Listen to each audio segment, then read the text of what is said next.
오늘부터 드디어 우리가 네. 출애굽기를 공부를 합니다. 신난다. 진짜 너무 재미있는 말씀이잖아요. 네. 예. 혹시 기억나는 뭐 장면이나 어떤 상황들, 말씀 구절 뭐 있으세요? 출애굽기 하면 모세의 기적이죠. 모세의 기적. 맞아요. 그렇지. 이 갈라지기도 갈라지기도 하고 하죠. 마지막에. 네, 예, 맞아요. 예, 예. 모세의 태어남도 좀 특별했어요. 특별했죠. 맞아요. 네. 갈대 상자에 할 얘기 너무 많아. 네, 너무 야. 기대된다. 너무 기대돼요. 기대돼. 스텝을 잡다. 안녕하세요. 안녕하세요. 안녕하세요. 오늘 새로운 분이 오셔서 네. 네. 성원 씨 안녕하세요. 네, 안녕하세요. 네. 앞으로 열심히 공부하겠습니다. 그래요. 뭐 굉장히 의욕을 보이시네요. 네. 많은 대중들에게 알려져 있는 배우 같은데 우리 성수학당에 전학을 와주셔서 정말 고맙습니다. 네. 오늘부터 우리가 함께 출애굽기 여정을 떠나게 되는데 많은 분들이 이제 출애굽기 하면은 굉장히 흥미진진한 메시지가 있을 것으로 기대를 합니다. 사실 그러합니다. 성경에서 신약과 구약에서 가장 중요한 사건을 들라고 한다면 아마 많은 분들이 구약에서는 출애굽 사건을 들 것이고 또 신약에서는 십자가와 부활 이야기를 쓸 겁니다. 그러니까 출애굽기와 십자가 부활이 없다고 한다면은 성서의 메시지는 그저 비교적 평범한 이야기처럼 들릴 수도 있습니다. 그러니까 출애굽기라고 하는 게 성서 전체를 이끌어가고 있는 하나의 토대 이런 것들이죠. 그러니까 출애굽기를 잘 이해한다고 하는 것은 성경 전체의 정신을 이해하기 위해서 매우 중요한 그런 책이라고 볼 수 있습니다. 오늘 수업 출애굽기 1강 하나님을 경외하는 용기. 창세기에 등장하고 있는 하나님은 어떤 분이냐면 한 개인의 삶 속에 매우 깊은 관심을 가지고 있는 분임을 알 수 있습니다. 그래서 창세기의 1장부터 11장까지의 이야기를 우리가 원역사라고 얘기하고 있는데 그 원역사라고 한 말의 의미는 어떤 거냐면 이 역사로서 어떤 기록이 됐다기보다는 인간이 누구인지 역사가 뭔지 죄가 뭔지 그 근원적인 이야기를 들려주는 것이 바로 원역사 부분이라고 얘기하고 있는데 그 원역사 부분이 딱 끝나는 지점에서부터 창세기 12장이 시작이 되잖아요. 네. 이때 등장하는 인물이 누구냐면 아브라함이란 말이에요. 그러니까 아브라함이 창세기 12장에서 하나님께서 아브라함을 부르셔서 내 본토 친척 아버지 집을 떠나 내가 내게 지시할 땅으로 가라. 이게 이제 창세기의 매우 중요한 사건인 거죠. 떠나라라는 명령으로 나타나고 있습니다. 근데 하나님은 떠나라고 얘기할 때 앞으로 떠나게 되면은 이러이러한 좋은 일이 있을 거야. 내가 너를 다 보살펴 줄 거거든. 보장 안 합니다. 떠나래요. 근데 아시다시피 본토 친척 아버지 집이라고 하는 것은 내 삶의 울타리거든요. 나를 든든하게 지켜주는, 그렇죠. 나를 지켜주는 울타리잖아요. 그런데 이걸 떠나래요. 그 얘기는 뭘까요? 떠날 때 나는 취약해져요. 나는 언제라도 나를 보호해 줄 수 있는 그 대상들이 다 사라진 거예요. 그러니까 하나님의 부르심이라고 하는 것은 취약해지라는 부름이기도 합니다. 근데 내가 취약해졌을 때 어디 가가지고 굉장히 나를 으스대면서 드러낼 수 있나요? 그럴 수 없잖아요. 예. 그러니까 누군가에게 내가 호감을 사야 하는 거예요. 그래야 내가 견딜 수 있잖아요. 그렇기 때문에 취약해진 존재만이 가장 어려움 속에 있는 사람들의 아픈 처지도 헤아리고 내가 다른 사람들에게 나를 어떻게 선물로 줄 수 있을까를 생각하게 마련이란 말이에요. 이게 성서의 시작이 되는 게 흥미롭죠. 그래서 아브라함 이야기, 이삭 이야기, 야곱 이야기 그리고 창세기의 마지막 부분은 요셉 이야기인데 그 개인들의 굴곡진 삶 가운데서 하나님이 어떻게 개입하시고 인도하시고 막아주시고 복 주셨는지에 대한 이야기가 등장하잖아요. 네. 이게 창세기입니다. 그러니까 개인과 가정에 나타난 하나님의 섭리 이런 것들이 나타나는데 출애굽기에 넘어오면서부터 분위기가 바뀌는 것이죠. 어떻게 바뀐다고 말하냐면 이제 민족들의 역사, 한 민족이 어떻게 형성되었고 그 민족이 어떻게 하나님의 뜻을 구현하게 되는지에 대한 거대한 이야기를 시작한단 말이에요. 그러니까 개인으로부터 시작했던 성서의 이야기가 한 나라의 이야기로 바뀌어가는 과정을 보여주고 있어요. 그런데 우리가 알다시피 사람이 두세 사람만 모여도 갈등이 생기기 쉽잖아요. 네. 근데 이 규모가 점점 커집니다. 규모가 커질 때 갈등은 더 다양하게 나타나겠죠. 네. 갈등이 깊어지고 다양해질 때 그 갈등들을 조절하기 위해 만든 것이 뭐냐? 법입니다. 법이라는 건 그런 것이죠. 공정해야 하는 것이죠. 네. 그런데 성경은 하나님의 백성들에게 주어져 있는 하나님의 법을 그냥 법이라고 안 하고 율법. 그러나 영어로 얘기하면 똑같아. 법이에요. 법과 율법은 같은 거라고 얘기할 수 있습니다. 그래서 출애굽기에는 하나님의 법, 세상을 운영하려고 하는 하나님의 법도가 들어있어요. 네. 그러니까 법 속에 담겨 있는 것은 어떤 것들이죠? 하나님의 세상에 대한 꿈이 담겨 있겠죠. 하나님이 어떤 세상을 만들고 싶어 하는지에 대한 꿈이 그 법 속에 담겨 있다고 볼 수 있겠죠. 네. 그러므로 출애굽기는 매우 중요한 책입니다. 우리가 하나님을 이해하기 위해서 매우 중요한 책이라고 볼 수 있어요. 네.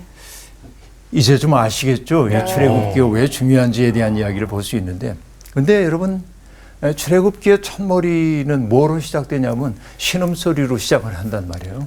우리가 이제 차츰차츰 보게 되겠습니다만, 이제 앞으로 보겠지만은 이스라엘 사람들이 너무 힘들어해요. 신음을 해요. 그런데 하나님은 그 신음소리를 듣고 반응을 하셨다. 이게 출애굽기의 첫머리란 말이죠. 자, 이렇게 보겠습니다.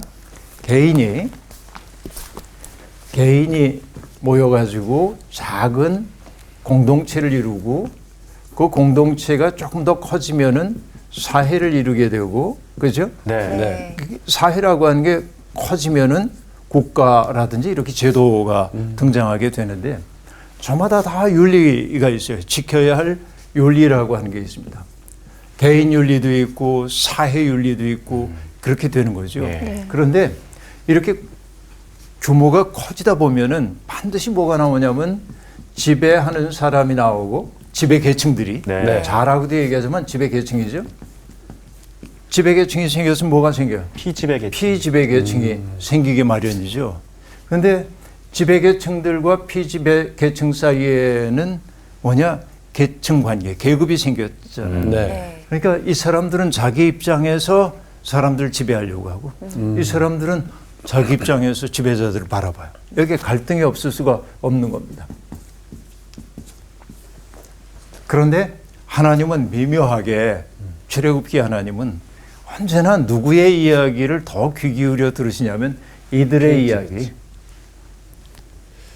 하나의 국가나 제도 속에서 어떻게 보면은 늘 약자로 취급되고 있는 이 사람들의 신음소리를 당신의 나라가 임하소서, 이런 기도로 들으시는 분이다. 이게 출애굽기의 서장부터 등장하고 있는 이야기란 말이에요. 이게 이제 매우 중요한 대목이라고 볼 수 있습니다. 그러니까 이 하나님이 그렇게 등장하심으로 지금 이렇게 갈려져 있는 세상에서 지배와 피지배가 운명처럼, 이건 숙명이야 일종의, 이렇게 얘기하고 있는데, 아니, 새로운 세상, 이렇게 사는 세상이 아니라 지배도 피지배도 없는 모든 사람들이 형제 자매로서 살아가는 평등 공동체의 꿈, 이게 하나님의 꿈이에요. 역사 속에서. 예. 그러니까 출애굽기 이야기는 바로 이런 세상의 꿈을 우리에게 보여주고 있다, 이렇게 얘기를 해야 하겠습니다. 하나님은 하나님의 형상대로 지음받은 인간을 괴롭히는 어떤 권력도 하나님은 미워하신다고 성경이 얘기하고 있습니다. 그리고 억울한 일을 당했던 사람들을 해방의 길로 인도하시고 그들과 언약을 맺으심으로 그들을 새로운 백성으로 만드신다라고 얘기합니다. 모든 사람들이 하나님의 법 앞에서 평등하다. 여러분 이런 단어를 들어보셨는지 모르겠습니다만은 이소노미아, 노미라는 것은 법, 규칙 이런 것인데 이소노미아라고 하는 것은 뭐라고 하냐면 모든 사람들이 법 앞에 평등하다라는 말인데 어떤 분은 이것을 뭐라고도 번역을 해놨냐면은 no rule, 왜? 지배가 없는 상태다. 지배하는 사람 따로 있고 네. 지배당하는 사람이 따로 없는 이런 상태를 만들어내요. 역사 속에서 이런 실험이 있었어요. 특히 어디에서 이런 실험이 있었냐면은 여러분 이오니아 지방이라고 들어보셨나요? 고대 그리스의 이오니아. 이건 지중해의 서쪽에 있는 해안지대를 일컫는 말입니다. 여러 섬들이 형성되어서 이오니아 지방이 만들어지는데 여러분 소크라테스 이전의 철학자들 얘기 알잖아요. 뭐 탈레스라든지 아낙사만드로스라든지 뭐 이런 많은 사람들 얘기 있죠. 다 이오니아 출신들입니다. 철학이 거기에서 등장하거든요. 예, 이 철학이 배태된 것이 아테네보다 먼저 이 이오니아 지방에서. 근데 이 이오니아 지방이 흥미로운 건 뭐냐면 많은 도시 국가들이 교차하고 있는 교차점에 머물러 있었기 때문에 다양한 사상들이 흘러 들어와 가지고 막 서로 작용을 해요. 그러니까 내 것만 고집하지 않고 네. 다른 사람들이 있는 걸 보고 배우기 시작하면서 그것은 굉장히 어떻게 보면은 영혼의 용광로 구실을 한단 말이에요. 그러면서 그 속에서 모두가 다 수용되는 예. 배제하지 않고 수용되는 그런 세상을 연습했거든요. 이게 바로 이오니아 지방인데 거기에서 등장했던 게 이소노미아, 그러니까 지배가 없는 세상에 대한 꿈 같은 게 등장했단 말이에요. 그러니까 이 이오니아 지방이 처음으로 했던 것 가운데 하나가 뭐냐면 페니키아 지방에서 만들어진 알파벳이 있거든요. 네. 오늘 우리가 영어 단어에 쓰는 알파벳이 페니키아 지방에서 만들어지는데 그걸 이오니아 지방이 빨리 받아들여요. 이게 편리하잖아요. 네. 알파벳이. 그러니까 쉽게 배울 수 있기 때문에 이오니아 지방에서는 문자를 해독할 수 있는 사람들이 많아졌어요. 지식의 분량이 어마어마하게 많아지기 시작합니다. 그러니까 많은 사람들이 새로운 정보를 받아들이고 읽고 쓰는 사람들이 많아지니까 저마다 어떤 것이 진실인지 아닌지 서로 따져보고 검토하고 하는 일이 많아요. 예. 철학이 발생한 까닭이 그런 것들이란 말이에요. 네. 그러니까 바로 이런 세상의 꿈인데 이 이오니아 지방이 이 이소노미아에 실험을 했던 것이 대개 주님 오시기 전 7세기 내지 6세기 경입니다. 그런데 출애굽 사건이 일어난 건 주전 한 13세기거든요. 훨씬 전에 네. 이 이오니아 지방에 이런 평등 공동체의 꿈이 등장하기 훨씬 전에 성경은 출애굽 사건을 통해서 모든 사람들이 형제 자매의 우애를 누리는 새로운 세상에 대한 꿈을 꾸기 시작했다. 그러니까 여러분 성경을 빼놓고 서양 역사 얘기할 수 없는 까닭이 있는 겁니다. 이게 매우 중요한 것이라고 우리들이 볼 수 있겠는데요. 자, 이제 우리 조금 성경을 읽어보면서 얘기를 할 텐데 먼저 1절부터 7절까지를 정훈 학생이 읽어주세요. 어우, 떨린다. 예, 오랜만에 출애굽기. 네. 야곱과 함께 각각 자기 가족을 데리고 애굽에 이른 이스라엘 아들들의 이름은 이러하니 르우벤과 시므온과 레위와 유다와 이사갈과 스불론과 베냐민과 단과 납달리와 갓과 아세리요. 야곱의 허리에서 나온 사람이 모두 70이요. 요셉은 애굽에 있었더라. 요셉과 그의 모든 형제와 그 시대의 사람은 다 죽었고 이스라엘 자손은 생육하고 불어나 번성하고 매우 강하여 온 땅에 가득하게 되었더라. 네, 어떤 그 서두격인 이야기가 나오고 있는데 출애굽기의 첫 문장이 야곱과 함께 이렇게 되어 있는데 예. 네. 히브리어로 보자고 한다면 그리고라고 하는 말이 등장합니다. 그러니까 그리고라고 하는 말은 순접 접속사인데 그 얘기는 창세기 50장과 이어지는 이야기임을 보여주는 대목입니다.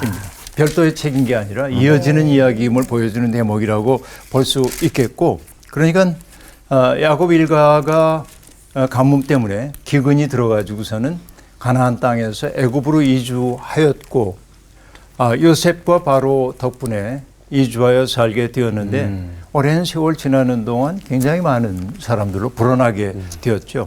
그래서 1절부터 7절까지는 바로 불어나게 된 그 이야기를 하고 있습니다. 예. 7절에 보니까 이스라엘 자손은 생육하고 불어나 번성하고 매우 강하여 온 땅에 가득하게 되었더라라고 말합니다.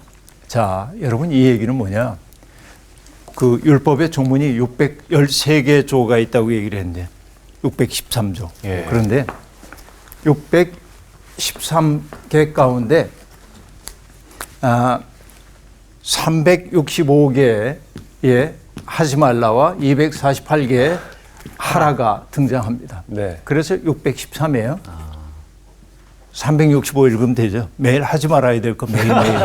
그러니까 기억하고 살아야 되는데 248이고 네, 이렇게 되어 있는데 248. 그러니까 하라라고 하는 첫 번째가 뭐냐면 생육하고 번성하라 해요. 이게 하나님이 천지를 창조하시고 하셨던, 그러니까 출애굽기 서장은 창세기에서 생육하고 번성하라라고 하나님이 말씀하셨던 그것이 그대로 그들 가운데 이루어지고 있음을 넌지시 보여주고 있어요. 굉장히 이제 이건 아름다운 시작입니다. 여기까지는 괜찮았어요. 예, 분위기 좋아요, 지금. 분위기 좋아요. 여기까지는 분위기 좋은데 네. 8절부터 14절까지 나온 씨가 읽어주세요. 네. 요셉을 알지 못하는 새 왕이 일어나 애굽을 다스리더니 그가 그 백성에게 이르되 이 백성 이스라엘 자손이 우리보다 많고 강하도다. 자, 우리가 그들에게 대하여 지혜롭게 하자. 두렵건대 그들이 더 많게 되면 전쟁이 일어날 때에 우리 대적과 합하여 우리와 싸우고 이 땅에서 나갈까 하노라 하고 감독들을 그들 위에 세우고 그들에게 무거운 짐을 지워 괴롭게 하여 그들에게 바로를 위하여 국고성 비돔과 라암셋을 건축하게 하니라. 그러나 학대를 받을수록 더욱 번성하여 퍼져나가니 애굽 사람이 이스라엘 자손으로 말미암아 근심하여 이스라엘 자손에게 이를 엄하게 시켜 어려운 노동으로 그들의 생활을 괴롭게 하니 곧 흙 이기기와 벽돌 굽기와 농사의 여러 가지의 일이라. 그 시키는 일이 모두 엄하였더라. 네. 8절부터 보니까 8절 그 구절 자체가 뭔가 어떻게 얘기할까요? 마치 조수의 음악처럼 뭔가 이제 불길한 일이 벌어질 것 같은 네. 느낌이 딱 드는데 요셉을 알지 못하는 새 왕이 일어나 애굽을 다스렸다. 알지 못함. 이게 이제 문제입니다. 여러분 앞으로도 우리들이 얘기를 하겠지만은 예를 들면 오늘 이제 제가 성원 씨를 처음 봤잖아요. 네. 이제 이름을 알아서요. 임성원. 얼굴도 알아서요. 네. 그러면 이전에 제가 몰랐을 때 거리에서 스쳐 지나갈 때 저는 알아보지 못하고 피차 성원 씨도 나를 알아보지 못하고 지나갑니다. 그러니까 누가 어떤 행복한 일이 있어도 그 내 행복으로 별로 여겨지지 않을 수 있습니다. 불행한 일을 겪어도 역시 나와 무관한 것처럼 느껴질 수 있습니다. 그러나 내가 누군가를 안다고 할 때 그때는 달라집니다. 궁금해지고 마음 아파지고 나도 행복해지고 이름을 안다는 것은 바로 그런 것이죠. 관계가 시작되었음을 뜻하는데 여기 8절이 요셉을 알지 못하는 이라고 하는 이 표현 속에 이미 뭔가 갈등이 등장하고 있음을 보여주게 되는데요. 그러니까 그가 가만히 보니까 새로운 왕이 들어와서 자기 나라를 쭉 살펴봅니다. 그러다 보니까 애굽 사람들보다도 이스라엘 사람들이 더 눈에 띄는 것처럼 보였는지도 모릅니다. 그러자 우리 다양한 사람들이 함께 섞여서 우리의 문명을 구성하고 있으니까 참 고맙다 이렇게 보는 게 아니고 위험해. 이 사람들이 우리의 동질성을 깨트릴 수 있는 이질적인 것들이야. 그러니까 지금은 평온해가지고 그들이 별로 모습을 드러내지 않지만 우리가 다른 나라하고 전쟁을 한다든지 한다면 언제든 돌아서서 적의 편에 가담할 수 있어. 왜? 이스라엘 사람들은 사회 불안 요인이라고 느끼는 것은 억압받는 사람들이었기 때문에 그렇습니다. 2등 시민 취급받았기 때문에 그렇습니다.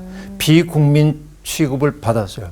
그때 여러분 내가 2등 시민 취급받거나 비국민 취급을 받을 때 나는 힘에 눌려서 어쩔 수 없이 그런 취급을 받지만은 우리의 내면 속엔 뭐죠? 어두운 기억들이 켜켜이 이렇게 쌓여요. 두고 보자.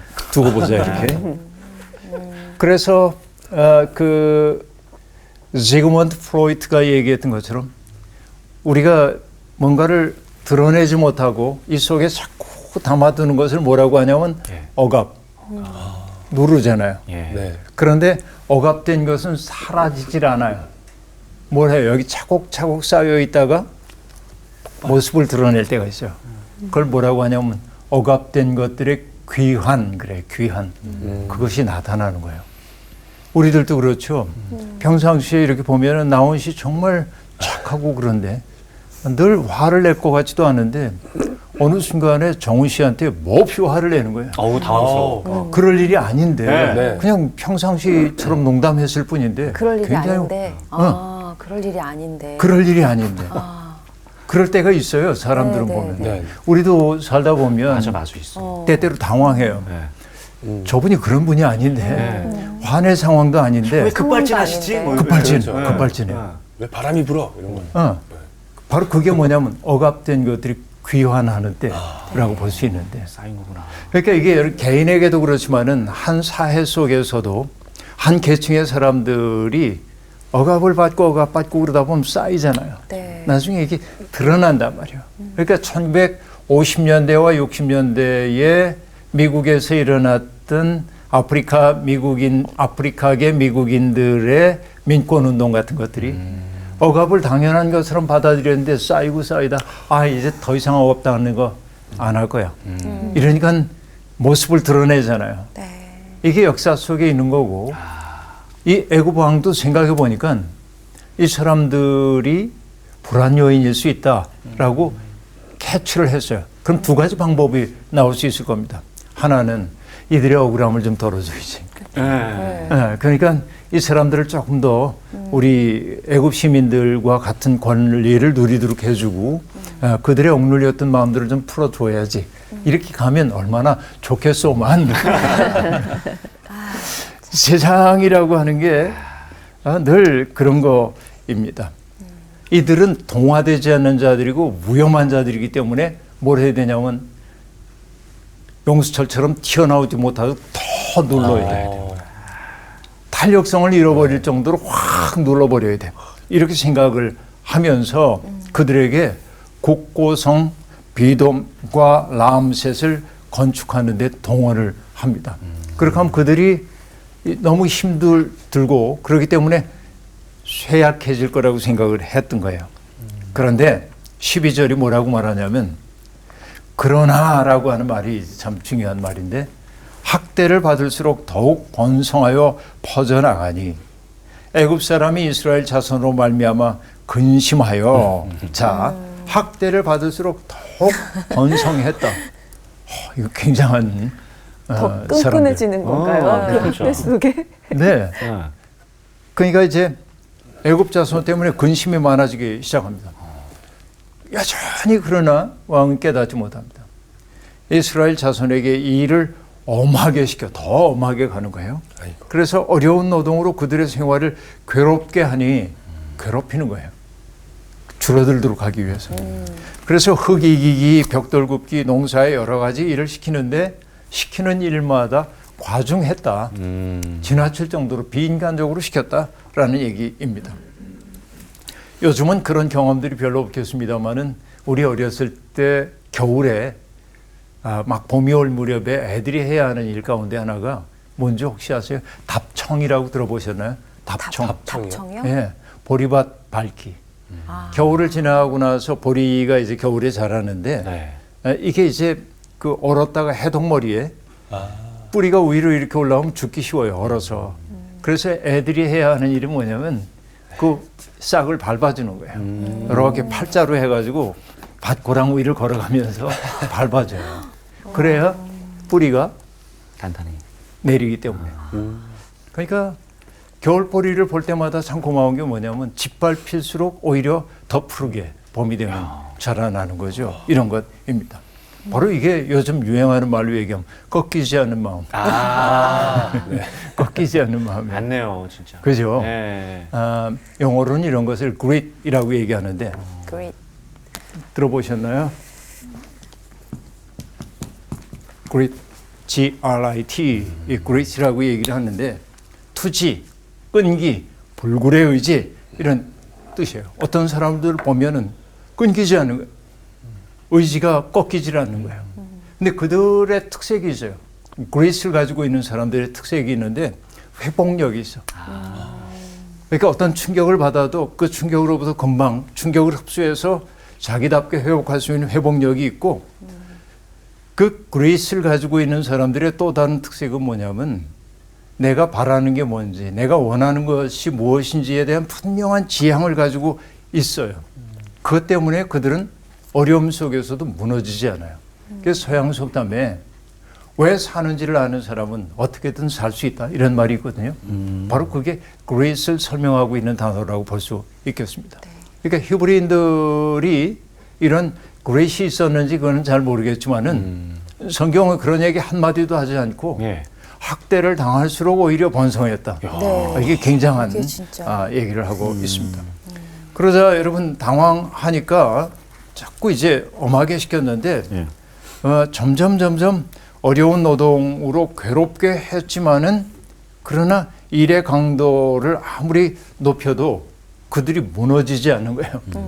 그래서 이 임금 그 2차로 이제 뭘 하냐면은 이 히브리인들을 억압할 수 있는 두 번째 방법을 찾아내기 시작하는데 15절부터 18절까지를 성원 씨가 읽어주고요. 19절부터 22절까지 공희 씨가 읽어주세요. 네. 애굽 왕이 히브리 산파 십브라라 하는 사람과 부하라 하는 사람에게 말하여 이르되 너희는 히브리 여인을 위하여 해산을 도울 때에 그 자리를 살펴서 아들이거든 그를 죽이고 딸이거든 살려두라. 그러나 산파들이 하나님을 두려워하여 애굽 왕의 명령을 어기고 남자 아기들을 살린지라. 애굽 왕이 산파를 불러 그들에게 이르되 너희가 어찌하여 이같이 남자 아기들을 살렸느냐? 산파가 바로에게 대답하되 히브리 여인은 애굽 여인과 같지 아니하고 건장하여 산파가 그들에게 이르기 전에 해산하였더이다 하매 하나님이 그 산파들에게 은혜를 베푸시니 그 백성은 번성하고 매우 강해지니라. 그 산파들은 하나님을 경외하였으므로 하나님이 그들의 집안을 흥왕하게 하신지라. 그러므로 바로가 그의 모든 백성에게 명령하여 이르되 아들이 태어나거든 너희는 그를 나일강에 던지고 딸이거든 살려두라 하였더라. 네, 끔찍한 일이 이제 벌어지기 시작합니다. 자, 우염 여인으로 봤어요. 네. 그 우염 여인을 해소하는 방법은 둘이 있다고 얘기했죠. 하나는 억울하지 않게 해주는 것. 네. 그런데 바로는 그 길을 택하지 않고 반대의 길로 갔습니다. 누르면 이들이 약해질 거다. 누를수록 더 강해졌어요. 네. 그래서 그 다음 조치가 뭐냐. 히브리인들을 약하게 만드는 것은 히브리 아이들, 사내 아이를 죽이는 일이었습니다. 사내 아이들은 노동력이기도 하지만은 전쟁을 수행할 수 있기 때문에 죽이려는 거예요. 여기에 등장하고 있는 여인이 있습니다. 예. 히브리 산파인 시브라와 부하라고 하는 두 여인이 등장하고 있습니다. 인종 말살 계획을 지금 세우는 거죠. 그래서 해산을 도울 때 잘 살펴봐서 아들이거든 죽이고 딸이거든 살려두라 이렇게 말합니다. 자, 이게 지금 뭘 얘기하냐면 차곡차곡 보여주고 있는데 바로가 지배하고 있는 애굽 사회는 생명을 존중하지 않는다. 그러나 우리는 생명의 주인이 누구라고 믿고 있어요? 하나님이십니다. 세상에 존재하는 모든 생명은 하나님께로부터 왔죠. 특별히 인간은 하나님의 형상대로 지음받았잖아요. 그런데 하나님의 형상인 인간을 바로가 어떻게 하라고 하냐면 없애라고 명령하고 있습니다. 하나님에 대한 저항이라고도 볼 수 있겠죠. 그러니까 이 체제, 국가라고 하는 제국주의 체제에서 그대로 바로의 통치가 보여주는 것은 뭐냐면은 여기에서 약한 개인은 인권이 있는 존재가 아니라 소모품이에요. 언제든지 없애버릴 수 있는 소모품처럼 취급받았다 하는 얘기입니다. 근데 역설적인 건 우리는 모든 인간이 하나님의 형상이라고 그렇게 믿고 있죠. 네. 네. 그러니까 하나님의 형상으로서의 인간을 소모품으로 대하는 이것이 하나님 보시기에 좋게 보였을 리가 없는 거죠. 이게 이제 문제입니다. 그런데 이 바로가 내세운 명분, 생명을 멸절시키는 이 명분으로 바로가 내세우고 있는 것은 그럴싸하긴 합니다. 제국의 안위입니다. 이 애굽이라고 하는 제국이 이들에 의해 흔들릴 수도 있다라고 얘기하면서 예. 명분이 주어지는 거예요. 여러분 언제나 명분을 내세웁니다. 네. 많은 사람들이 자기 욕망을 따라하면서도 이건 내 욕망이야. 나 그렇게 하고 싶어. 이렇게 안 해요. 예. 그렇죠. 명분을 내세요. 제국의 안위. 그래서 이 제국의 안위를 얘기할 때 늘 하는 얘기가 있습니다. 전체를 위해 부분이 희생해야지. 대를 위해 소를 희생. 대를 위해 소를 희생해야지. 이 얘기 수없이 우리 듣잖아요. 네. 얼마나 폭력적인 얘기인지 모릅니다. 근데 그렇게 얘기하는 사람은 자기는 절대로 대죠. 희생하는 쪽에 안 씁니다. 맞아. 근데 여러분 어쨌든 히브리 아이들이 태어나면 다 죽게 생겼어요. 시프라와 부하가 왕의 명령, 지엄한 명령을 두려워해서 그대로 따랐다고 한다면 출애굽기의 이야기는 불가능했을지도 모릅니다. 그런데 이 두 산파는 왕의 명령을 어기고 남자 아기들을 살렸습니다. 자, 이거 보세요. 왕의 지엄한 법이 있습니다. 네. 그런데 이 산파들은 왕은 생명을 아까 여기 안 썼군요. 생명을 소모품 취급했잖아요. 예. 네. 그런데 히브리 산파들은 생명은 하나님께로부터 오는 걸 알았어요. 그러니까 왕의 법과 하나님의 법이 부딪히고 있을 때 여러분 같으면 어떻게 하겠어요? 히브리 산파들은 하나님의 법을 따랐대요. 야. 이게 굉장히 위험할 수 있어요. 본인들에게. 목숨 걸고 하는 목숨 걸고 하는 것이죠. 그래서 이걸 뭐라고 얘기하냐면 성경이 증언하고 있는 세계 최초의 시민 불복종 운동입니다. 진짜. 그렇잖아요. 그러네요. 왕이 하고 있는 명령을 이제 거절하고 있단 말이에요. 근데 이것은요, 인간의 법과 하나님의 법이 부딪히고 있을 때 어느 선택을 할 것인지에 대한 이야기는 주전 5세기에 아주 위대한 그리스의 비극 작가인 소포클레스의 안티고네라고 하는 책에서도 그대로 등장하고 있습니다. 내전이 벌어져요. 내전이. 그래가지고선 왕자들끼리 전쟁이 벌어지게 됩니다. 그리고 왕자 가운데 하나가 죽어요. 둘 다 죽어요. 두 왕자가. 그런데 그 당시에 왕자들의 외삼촌이었던 클레온이라고 하는 사람이 다스리고 있었는데 클레온이 미워했던 사람이 있습니다. 폴리네이케스라고 하는 반역자라고 생각했어요. 조카인데. 그래서 포고령을 내려요. 폴리네이케스를 시신을 버려두고 뭐 짐승이 쪼아먹든 뜯어먹든 장례를 치러주지 말라는 거예요. 모독하는 겁니다. 만약에 포고령을 어기면 그 사람 처형하겠다고 얘기합니다. 그런데 이 폴리네이케스에게는 누이 동생이 있었어요. 안티고네라고 하는 누이 동생이 있습니다. 안티고네는 오빠의 시신이 저렇게 모욕당하고 있는 거 볼 수가 없어요. 그래서 밤중에 몰래 시신을 수습에다가 장례를 치릅니다. 근데 누군가가 밀고를 해요. 그 광경을 보고. 그게 클레온 앞에 끌려갑니다. 그래서 너 내가 하지 말라고 했는데 그 일을 했어? 안티고네는 자기를 대답해야 합니다. 근데 그 뭐라고 얘기하냐면 이렇게 얘기합니다. 왕의 명령이 신들의 확고부동한 불문율을 무시할 수 있을 만큼 강력하다고 나는 믿지 않습니다. 나는 왕의 법보다는 신의 법을 따를 수밖에 없습니다. 결국은 안티고네도 죽음으로 끝납니다. 이게 비극이죠. 그러니까 인류 역사는 이렇게 정말 그 권력에 아부하지 않고 때때로 부당한 권력에 대해서 항거할 줄 아는 사람들을 통해서 이어졌다고 본다면 그러니까 인간성에 반하는 죄악을 거절한 사람들로 기억되어야 하고 이 시프라와 부하는 바로 그런 사람이었다.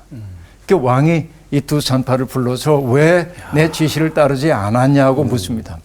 그때 이 두 여인이 이 그 안티고네처럼 나는 왕의 명령을 따를 수가 없습니다. 이렇게 얘기했더라면 죽었을 거예요. 네. 근데 이 여인들이 굉장히 지혜로워요. 대단하네. 진짜. 와. 히브리 여인은 애굽 여인과 같지 아니하고 건강하여 산파가 그들에게 이르기 전에 해산하였더이다 라고 얘기합니다. 이 말 속에 담겨 있는 이 놀라운 해방감 같은 것들이 있습니다. 그건 뭐냐? 그 속에 담겨 있는 의미가 몇 가지 칭의들이 있어요. 첫째는 뭐냐? 아무리 억압해도 살려고 하는 의지가 더 강인합니다. 라고 하는 얘기가 그 말 속에 담겨 있고요. 또 하나는 하나님께서 그 억압받는 사람들과 함께 계십니다라고 하는 사실을 넌지시 드러내고 있는 거고, 그 다음에 세 번째는 뭐냐면은 권력에 대한 민중들의 해악과 풍자를 보여줘요. 이게. 당신이 명령해서 내가 가봤는데 벌써 났는데 제가 어떻게 하겠어요? 권력에 대한 해악을 이렇게 얘기해요. 이 넉살을 부리는 거죠. 대단한 여유가 있네, 여인들입니다. 대단한 여인들이라고 볼 수 있습니다.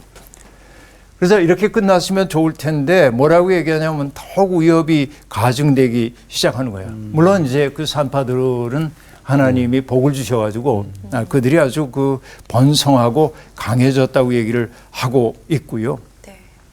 하나님이 그 집안을 흥왕하게 했다고 얘기를 하는데, 그러나 바로가 그 정도에서 멈추면 바로가 아니죠. 뭐라고 하냐면 모든 백성에게 명령을 내립니다. 이제는 산파만이 아닙니다. 모든 백성에게. 아들이 태어나거든 너희는 그를 나일강에 던지고 딸이거든 살려두라 라고 얘기합니다. 결국 이 사건이 정말 수많은 아이들의 죽음으로 귀결됐을 겁니다. 여러분 잠깐 멈추고 생각해 보면 영아 학살 이야기 어디서 봤는데? 어디서 봤는데? 우리 예수님 예레미- 태어나기 전에. 맞다. 예수님 태어나기 전에. 그렇죠. 네. 그래서 예수님이 태어났을 때 동방박사가 와가지고 왕이 태어났다고 그러니까 맞아. 헤롯 왕이. 헤롯이 네. 나한테 알려달라고. 근데 그냥 돌아갔잖아요. 네. 그래서 베들레헴에서 2살 미만의 아이를 다 죽였다는 거 아니에요. 학살 이야기죠. 예. 네. 출애굽기의 학살 이야기하고 서로 통하고 있음을 보세요. 어떤 의미냐? 역사의 새로움이라고 하는 것은 수없이 많은 무고한 생명들의 희생을 통해 나타나기도 한다라는 씁쓸한 진실을 보여주고 있는 것입니다. 이게 둘 사건이 연결되고 있고, 헤롯에 의해 영아가 학살되었던 그 사건은 바로 모세가 태어났을 때 바로가 했던 그 지시를 우리에게 떠올려주고 있음을 우리가 볼 수 있습니다. 야만의 시대인 것이죠. 정말 야만의 시대라고 볼 수 있습니다. 그 때문에 옛날부터 우리가 했던 얘기는 뭐냐면 민주주의의 나무는 피를 먹고 자란다라는 말을 하곤 했는데 끔찍한 말처럼 생각되지만은 사실상 그러합니다. 조금 좋은 사회로 가기 위해서 수많은 사람들이 피와 땀을 흘리게 마련입니다. 민권운동 아까도 얘기했습니다만 로자 박스라고 하는 사람이 흑백 인종들이 버스를 탈 경우에 백인들이 앉는 좌석과 흑인들이 앉는 좌석이 따로 되어 있는데 너무나 피곤했던 나머지 백인 앉는 좌석에 앉아 있는데 일어나라고 하는데 나 일어나지 않겠다고. 나 일어나지 않겠다고. 그 기사가 와가지고 일어나라고 윽박지르는데 너. 경찰 불렀는데 너. 이게 뭔가 새로운 세상을 열기 위한 저항의 시작이잖아요. 예. 어떻게 보면. 예. 그러니까 수없이 많은 사람들의 위험을 무릅쓴 투쟁으로 세상이 조금씩 나은 방향으로 변화되어 갔던 것을 우리가 알 수 있는데 바로 이 출애굽기의 서장은 그런 모습을 보여주고 있고 1장은 길지 않은 장이었지만은 굉장히 많은 이야기가 그 속에 담겨 있음을 볼 수 있어요. 생육하고 번성한 이스라엘 사람들 그리고 그것을 오히려 위협 요인으로 보았던 바로의 그 딱딱함 그러니까 억압하면 사라질 거라고 하는 잘못된 추정들 그러나 억압할수록 더욱더 자라나고 있는 생명력 그러니까 이 생명을 또 억압하기 위해서 직접적으로 생명을 소모품 취급하고 있는 그런 행위들 그러나 그 속에서 건강한 민중적 상상력으로서의 시브라와 부하의 해악 이런 것들 그래서 그 모든 곤경들을 넘어서기 시작하고 그러나 이거로 다 그래서 모든 게 잘 이루어져서 행복했더래요 하면 좋을 텐데 또 다른 불행으로 이어지죠. 역사는 그렇게 간단하지 않다 하는 얘기입니다. 오늘 출애굽기 1장 공부를 했는데 어마어마하게 많은 이야기가 담겨 있죠. 네. 이 얘기는 옛날 이야기가 아니라 우리 이야기인 것도 알겠죠. 우리 역사를 비춰보는 거울로 삼았으면 좋겠습니다. 네. 오늘 이야기 여기서 마칠게요. 고맙습니다. 감사합니다. 어떻게 보면 왕의 그 법과 하나님의 법 중에 고른 거잖아요. 근데 그걸 되게 지혜롭게. 그래서 저도 이 세상과 하나님 이걸 저는 생각을 했어요. 그래서 세상에 맨날 타협하는 뭐 제 모습도 좀 봤고, 그래서 이제는 좀 지혜롭게 이 세상을 살아갈 때 하나님 법을 가지고 살아야겠다는 생각을 좀 많이 해봤습니다. 네, 그래서 더 기대가 되는 것 같아요. 맞아요. 우리가 이걸 통해서 배우게 될 하나님 나라, 하나님의 법이 너무너무 기대돼요. 네. 저는 그 회복력 충격 받았을 때 약간 뭐 이제 악플이나 이런 것 받으면 되게 힘들잖아요. 막 다운되고 네. 막. 근데 여기는 학대를 받을수록 더욱 번성하고 막 단단해지니까 도대체 이 원동력이 어디에 있는지 이 출애굽기를 공부하면서 좀 발견하고 싶은 그런 마음. 진짜. 회복력. 네. 네. 중요한 건 꺾이지 않는 마음. 그렇지. 꺾이지 않는 마음. 중꺾마. 네. 꺾이지 않는 마음으로 또 살고 다음 시간에 만날까요? 그래요. 좋습니다. 네. 갑시다. 중꺾마.